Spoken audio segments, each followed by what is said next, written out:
বাংলার গ্রামীণ জীবনে লাঠি খেলা এক ঐতিহ্যবাহী খেলা হিসাবে আজও লোকজ সংস্কৃতির অংশ হয়ে আছে।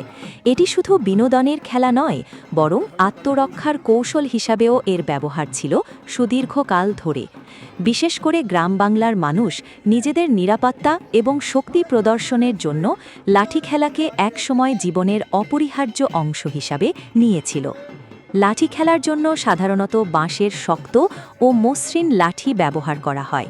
খেলোয়াড়রা খোলা জায়গায় ২ বা ততোধিক জন একসাথে প্রতিদ্বন্দ্বিতা করে। খেলার সময় লাঠি ঘোরানো, প্রতিপক্ষকে প্রতিহত করা এবং চতুরতার সঙ্গে আঘাত এড়ানোর কৌশল প্রদর্শন করা হয়।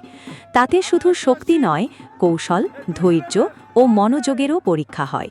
একসময় গ্রামীণ মেলা, উৎসব কিংবা পার্বণে লাঠি খেলা ছিল বড় আকর্ষণ।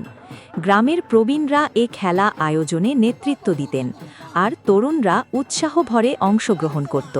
দর্শকেরা ঘিরে বসে ঢাক, কাঁসি, বাঁশির তালে তালে খেলার মজা উপভোগ করত। তবে আধুনিক বিনোদনের ঢেউয়ে আজ লাঠি খেলা তেমন দেখা যায় না। টেলিভিশন, মোবাইল গেমস আর নানা আধুনিক খেলাধুলার ভিড়ে এ খেলা প্রায় হারিয়ে যেতে বসেছে। তবুও কিছু এলাকায় সাংস্কৃতিক সংগঠন ও গ্রামীণ মেলার উদ্যোগে এখনও লাঠি খেলার আয়োজন করা হয়, যা আমাদের ঐতিহ্যকে টিকিয়ে রাখার প্রয়াস। লাঠি খেলা আমাদের গ্রামীণ ঐতিহ্যের প্রতিচ্ছবি। এটি কেবল একটি খেলা নয়, বরং বাঙালির সাহস, দক্ষতা ও লোকজ সংস্কৃতির অংশ।